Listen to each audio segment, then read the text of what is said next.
Are you a burnt out overachiever buried in responsibilities? Do you miss laughing with your friends, just laughing from the gut? Do you feel like life's passing you by? If you've been wishing for some kind of shift, you're in the right place.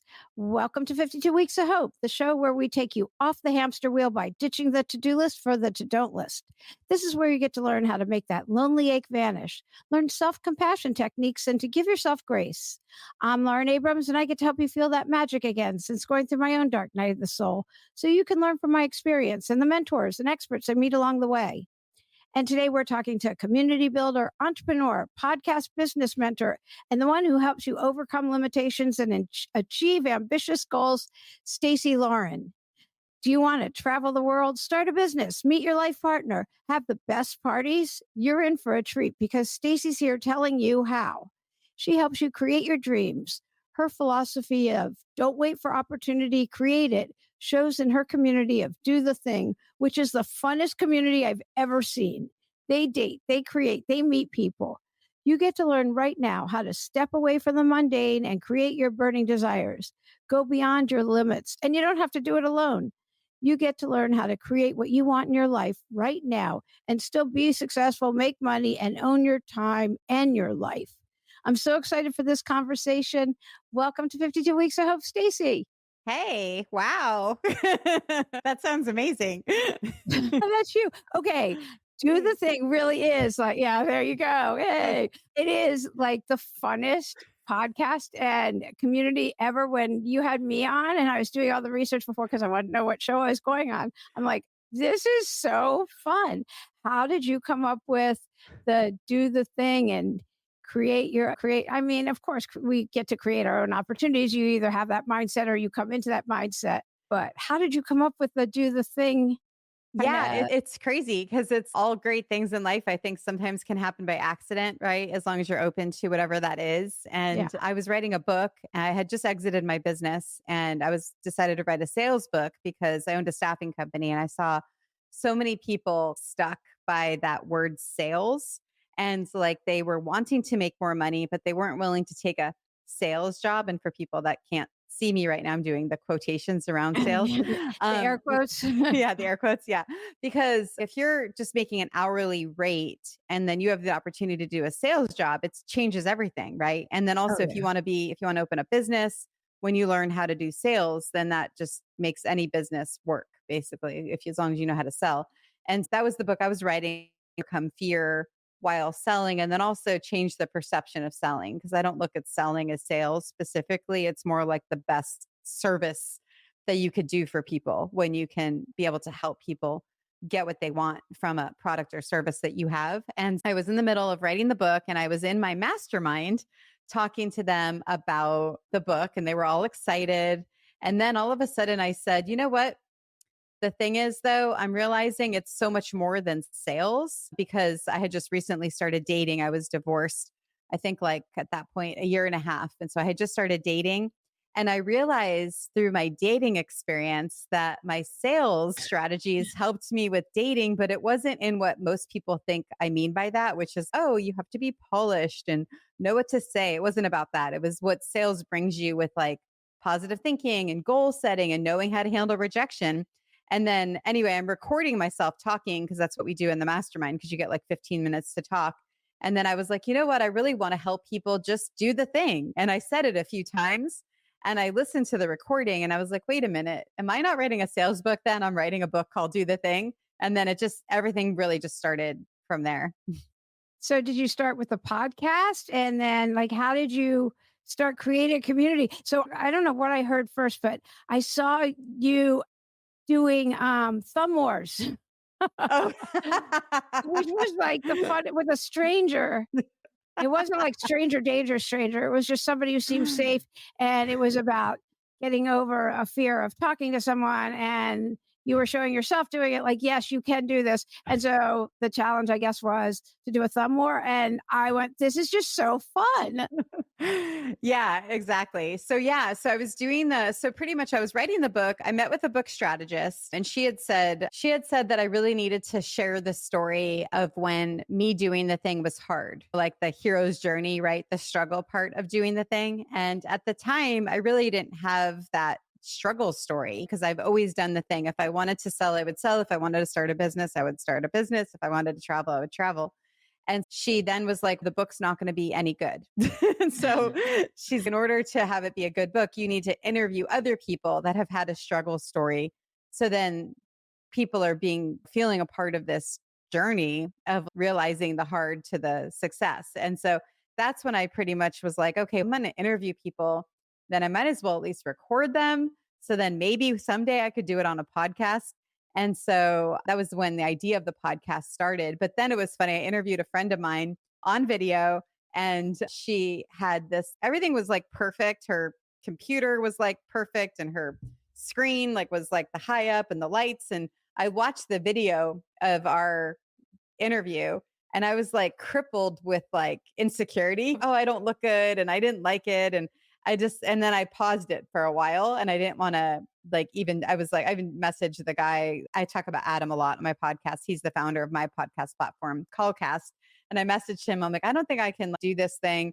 And then he was the one that got me to not do video. So my first 80 episodes are just audio, because he's, if you don't like video, then just do audio. And I'm like, oh, I didn't think about that. And which is great, because now one of the things I do is I help people start podcasts. And because I had that kind of like problem, I'm able to help anyone else that might have that problem. Now I love being on video. I can be on video all day long and I'm fine, but I'm also more comfortable in my own skin than I think I was when this whole thing started.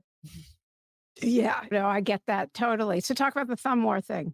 Oh yeah, 'Cause somewhere. I just Thank think you. that's Circling back yeah, there. I just think Yeah. that's Yeah. So through the podcast, I dissected a formula which helps people do the thing, that's when the challenges start, because I wanted to test the formula. And my first challenge that I came up with was a dating dare challenge. And then since then I've done a lot of other challenges, but the thumb war was specifically for the dating challenge. I just did it. It's like probably 3 weeks ago. And normally my challenges are like at least 14 days, but this one was only 5 days. And honestly, I wasn't even going to do it, but everyone in the group really wanted another challenge before the end of the year. And so I said, okay, I'll just do a quick one, a 5 day one. And then I just decided, I'm like, they need to have fun. Like, I just need them to have fun. So that's where I came up with the idea of the thumb war. And I do these dares, and I'm like, okay, I dare you to thumb wrestle someone. Technically, you could thumb wrestle a friend, someone at work, someone you know, or you can thumb wrestle a stranger. And so I had given the dare, posted in the group. And then I don't know where I went, but I was driving in my car, and then I'm on my way back, and I'm like, oh my God, I just gave them a thumb wrestling dare. And I'm like, I need to show them how to do it. So that's when I literally just pulled over on the street, and then I thumb wrestled a stranger. And then I posted the video. And then that's when people started thumb wrestling strangers. And it was like the coolest thing. And some people didn't do a stranger, they did someone they knew or someone they worked with. But it was like, I wanted to just add fun. It's like, we're so many times we're stuck doing the same thing, and it's just bring something new in your life. And literally in 1 minute, you can change your entire, just like energy, your mood, your experience, just by doing something new. yeah, and I think that's amazing. So you started do the thing with dating, and you have a whole dating challenges, and you have I don't know what other kinds of challenges do you have? Yeah. So it started with the dating challenges. And then I do these expert panels before I do a challenge, where I bring in different experts about a topic. So for the dating expert panel, I had Adam again, the founder of the Callcast platform. He came, and it was funny when I asked him to be on the dating challenge expert panel. He's like, what in the world? Why do you want me? He like created the software, and I'm like, oh, because he had a podcast where every day he did a new episode. And so I knew that he had a lot of experience with rejection. And so when you're dating, I mean, if you can get over the fact of being rejected, you could go up to anyone at any point and not worry about any of it and not let it affect you. You could still keep a positive attitude, which I think is really the secret to dating. We're writing a new book right now. But anyway, he had actually given a dare to the listeners and said, okay, I dare you to start a podcast. And so the first dating challenge, I dared them, and it was a bonus dare, but no one took me up on it, and they thought I was a little bit nuts. And so no one did it. But then the second dating dare challenge, I wasn't going to do that dare again. But one of the people that was listening said, hey, I just listened to your episode, and I heard that you're helping people start podcasts. Is that something that you're still doing? And I was like, sure. I wasn't, but I was like, sure, no problem. So I did a Zoom, And we basically got people to come on the Zoom that were interested. We helped some people start podcasts. And then from there, I decided to do a challenge. And that's why I have another group that's not a singles group. That is the one that I did the podcast one. So now there's two separate groups. So the singles group, we do things like dating challenges, we do get fit, we help start a book, find your voice. And then the other group is like starting a podcast, going live, like on Facebook or Instagram. Uh-huh. That was where the 2 hour cocktail party challenge was held. I do have a bucket list challenge coming up January 10th. And I'm deciding if I'm going to have it in both groups or just have it in the challenge group. But that's going to be a lot of fun too. So it's just pretty much, I mean, one of my community members, Stacey, said Stacey gets a new challenge when she wakes up in the morning. Like it was like I had a really busy year of a lot of challenges. It was just because it was so much fun because people get massive results in such a short amount of time. And the transformations are like ridiculous, but it's not because of anything I'm doing. It's because of the formula. And then the people are connecting together and they're able to see the other person doing it. So that's what's getting the transformations is because it's like the peer to peer mentoring support through the community.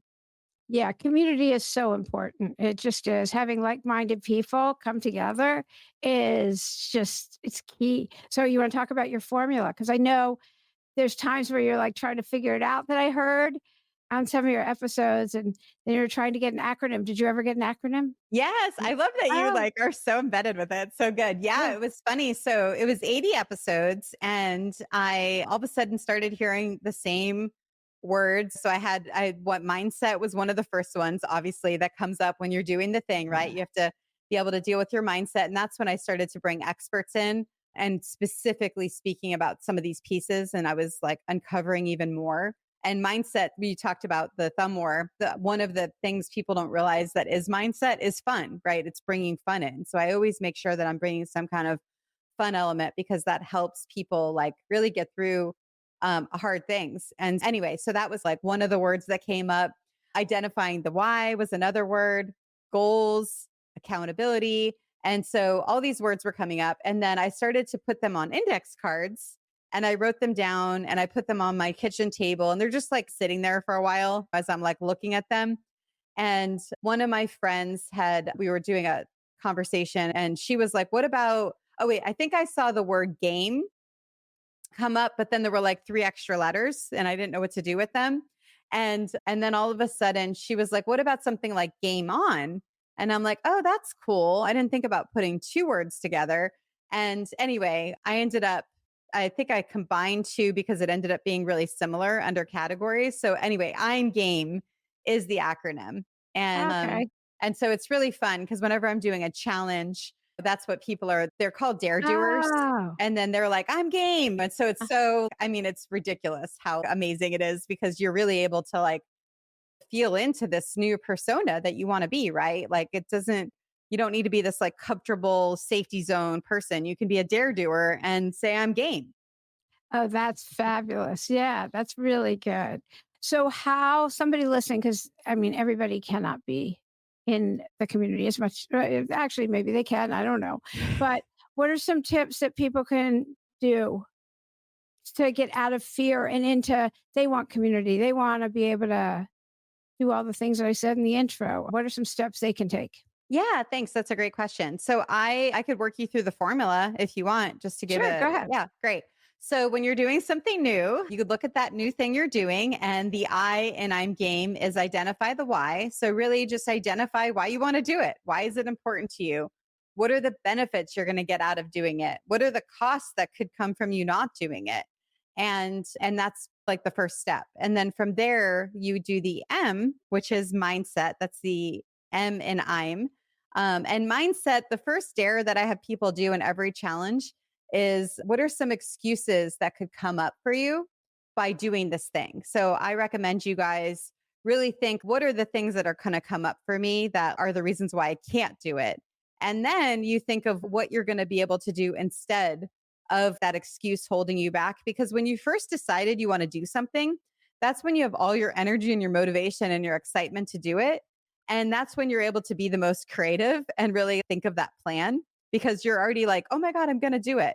And so when you're in the middle of doing the thing and you get nervous, scared, you don't want to do it, if you've already decided how you're going to overcome it, then you're not burning energy like when that thing comes up. And so I love that. That's one of my favorite kind of like mindset tricks. And then also, of course, I mentioned the fun thing.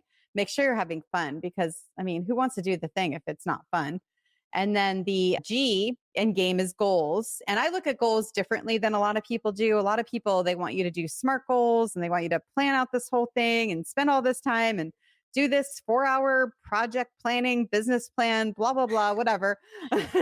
For me, I say just have a rough draft goal. If you know all, that's great. Do all that. But if you don't, just have an idea of what you want to do and just your goal is just one thing. It could be the smallest thing in the direction of something that you want. And then all of these things start to open up to you.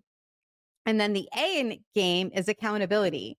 And so accountability is something where you could do that yourself. You could either like mark like a paper and check box something that you've done it, or you could get with a friend or get with a group Yeah, like to do the accountability thing. partners are Yeah. huge. They're So huge. Yeah. huge. Yeah. And you really want it to be with someone that has a shared goal as you. That definitely helps because then you're able to hold each other accountable. And then now I'm transitioning to my favorite piece of the formula, which is the M in game, and it's my people. So this is different than like minded people. Like minded people are the 5 people that you want to be around. So like you want to be the average of the 5 people. This is different Mhm. than that. My people are people that have the shared goal or like the shared purpose as you. And by being around them, you're getting that community and the connectedness that you need to grow. My favorite example is let's say you have really positive, supportive, encouraging friends and you want to run a marathon. If one of them is not if none of them are runners, then it's really hard for you to get motivated by them to run the marathon. You really need to join a running group or be around other runners. And so to me, that is one of the most important pieces. And that's why I have the Do the Thing community because we Mhm. have a common goal. If it's starting a podcast or writing a book or dating, it gives you that like vulnerability and that encouragement to be able to do something hard. I've recently done this with stand up comedy. That's one my new thing that I'm like having Yeah, fun I with. saw that. Yeah. And yeah, it's like I see my friends that like have done stand up, tried to do stand up comedy, but have only done like a private coaching with someone. It's they can't do it because you're not getting fed off of the group and that like thing where other people are doing it too. So anyway, so that's really good. And then the E, which is the last piece, is educate. And there's 2 parts to educate. One is educating yourself, like listening to podcasts like this and being able to learn from experts and people that are already doing it, mentors, coaches, all that type of stuff, books, podcasts. But my favorite part of educate is actually educating others. So once you've learned something, even if you're only like 1 week or 2 weeks ahead, figure out who you could teach it to. Because Yeah. when you could teach it, you're getting that fulfillment and that contribution back then it reintegrates the learning. Yeah, totally does that, and you're being of service, so, uh, Yes. yeah, Yeah, and for sure. I love that second part of educate. I haven't Yeah, heard that that before. actually, yeah, it came out. I think I was interviewing someone because again, this formula was like developed real time. It's cool for anyone that listens to my podcast from the beginning. You'll hear it evolve. It's really neat because it's like I'm dissecting it with each person, like really like how they did the thing. And I'm like, okay, what did you do next? What did you do next? And that's where I'm getting the patterns. And then even each piece got developed like even more. And so educate originally was only the one part, which was the mentor, the book, the coach, and all of that until I interviewed someone that had been through a 12-step program. And she was talking about the educating others piece where that's part of it. And that's when I was like, oh my gosh, I think that's actually in everything. And so that's where that came up, but it's evolved over time. Oh, that's amazing. Yeah, I love that. And what would you tell somebody that's afraid to take the step? They know they wanna do something, but they're afraid. I would ask for help because, like, to me, when you can ask for help, that like at least gets you started. And also don't expect to do it. It's okay to suck. It like really is. It is okay to suck because like when you can overcome that fear of what something looks like or what people think about it and like you're just okay with just whatever it is as long as you're moving, that's you doing the thing, then I think that's like the best way to get started. Yeah, no, it's so true, and nobody's paying that much attention anyway. Nobody's paying attention to So they that's don't care. That's what I nope. say every day. I'm like, they do not care. Yeah, yeah, I love the way when you first went on video, you're like, nobody's paying attention. Okay, it doesn't matter. And once Nobody you get over cares. that first hurdle, like you realize nobody is paying attention. I know. I know. It's so funny. It's so funny these things that we think like are like a thing. I remember even when I first went on YouTube and my picture was all over it, which it's changed now because it's like I couldn't, it was just too much me. And it was like my picture was all over it. And I'm just like, oh my God, it's like horrible. Thinking like all these things were gonna blow up, but it's no one cares. Literally nobody cares. You know? Nobody's ever Yeah, said, "You put that," because it's supposedly the more caricature your face is on YouTube, the better. The I more clicks know. you'll get, the more of a caricature it is. I was like, "Okay, I'll try to go I'll try to do big eyes and super big smile," and anyway, yeah. Yeah. That's supposed to is at least what works. Anyway, yeah. But so what do you do when, you're in fear or you start second guessing yourself? Do you have people you go to? Do you just walk through it and you're like, fear Yeah. isn't real. I'm just going to keep going. What do you do? Yeah, so I've had this saying since college, which I sold books door to door in college. That's how I put myself through school. And it's three words. Are you ready? My favorite three words. It's action cures fear. Okay. And so it's just action. And a lot of people think it has to be some like big, scary action, but it could be the littlest thing. That's why I mentioned asking for help. That's an action. You're asking someone for help, and that is an action. Because I feel like a lot of people think they have to know everything before they start. But it is actually so much fun when you let go of that perception and you're like, I could just figure things out. I only need to know the next step in front of me. I don't need to know the 20 other steps ahead of me. I could just figure out this one step and then that's going to build over time and it compounds, which is like the coolest thing. Yeah, 100%. Yeah, I sold industrial tools to put myself through college. Oh my gosh. We were like, literally, that is so I funny. All know, these I know. synchronicities. I was going to wait till we were done recording to tell you, and I couldn't. Yeah, I can never wait for anything. That's so funny. I know. Yeah, it's so funny. So, what's the hardest challenge you've ever gone through, and how did you get through it? Man, okay, let's think. What is the hardest challenge I've gone through?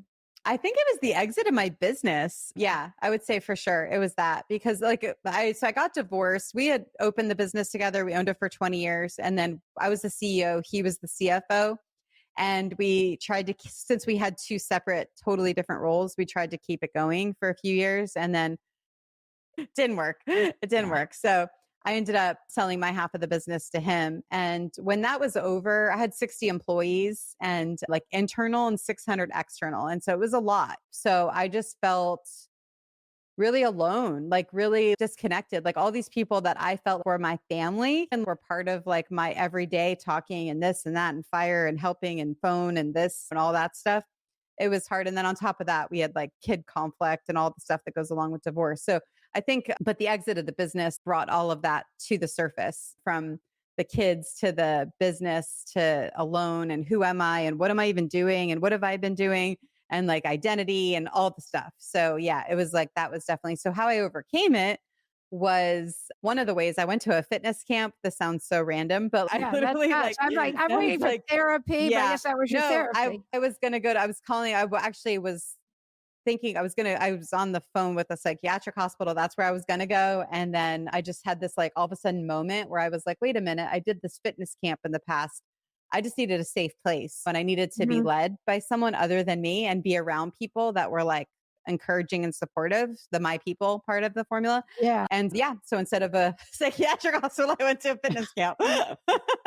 But anyway, so I did that and that was for a week. And that just brought life back to me where I was like, you know how you like can just suck in all these people's energy and like Mhm. you're moving and you're being active and you're giving yourself good food and you're around people that like want that too. There was something about that brought it back. And that's where I met the book strategist. And that's also where I met my other friend who was the one that told me the game on and I'm Uh-huh. game. It's crazy. I get chills thinking about it. Those are the two people I met at that fitness camp. Like obviously that was the Wow. right decision, right?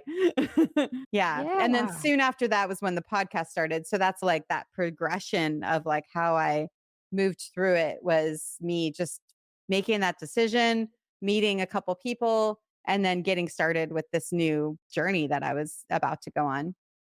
That's amazing. I actually love that. In 1 week, not Right? one. Yeah. Yeah. No, it's amazing. Yeah. Yeah. That is amazing. And What are some of the best messages that you've received? Because you've interviewed over 200 people now, Yeah, you mean messages from people from other who people that you've oh, interviewed and all. oh, Yeah. like their advice kinda thing? Yeah. Yeah. I mean, it's, You've interviewed all these experts. So what are the like what really resonates in some of yeah. the best messages you've received? Honestly, I feel like what it really is, what it comes down to is my favorite things that I hear, regardless if the person's like a physicist that's like Mhm. solving the world's what is that? I don't even know what it's called, but solving the world's energy problems because I Mhm. interviewed that guy to she was 9, no, 10-year-old girl who actually she talked about how she stopped eating sugar for 2 months. I think my favorite thing is just like because everyone thinks they have to do all this craziness, but it's literally the advice I gave earlier. It's just that one little step in the direction of something that you want.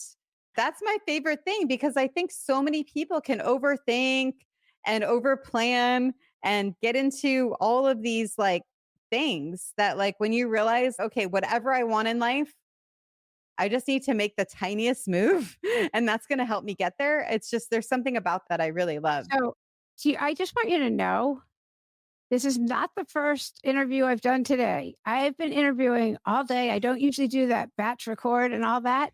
I've had that same response.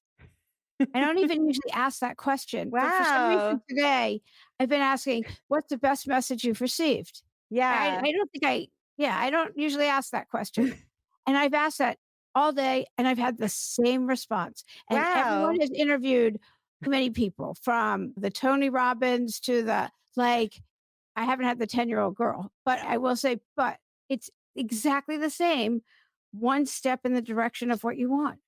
Take a step, take an action, no matter how small. And I always say, even if it's 10 or 15 minutes in the direction of your goal or your dream. I think I said on your podcast, God doesn't drive parked cars. Like you have to take an action. You can't sit in the Yeah. corner and wish. Like the universe rises up to meet you. I don't know how it works, but that just does. Like I love your Yeah, response. Yeah. I think the reason why it's so powerful and probably why so many people are saying it after they've interviewed hundreds of people is because we're all looking for this like secret, right? And Yeah. Yeah. Yeah. we all think it's like this, oh my God, they're gonna say the most amazing thing on the planet, right? Profound thing, and I'm Right, ready to right. take notes, and Yeah. I'm gonna do AI to transcribe this part, and okay, here it's coming. Exactly. Yeah, and when you realize, like, literally, if you count all the people that you've interviewed today and the thousands of people between all of us that we've interviewed, and Right, right, that's right, what right, we're right. saying, it's like the simplest thing that means that we can all do it, no matter who we are. We could do it today. Yeah, and well, do the thing I told you. I am in love with your community because you don't have to do it alone. You get results. Everyone, like you come on, you've got something, and whoosh, you have so many people of all walks of life coming in, going, "Yeah, I'm in."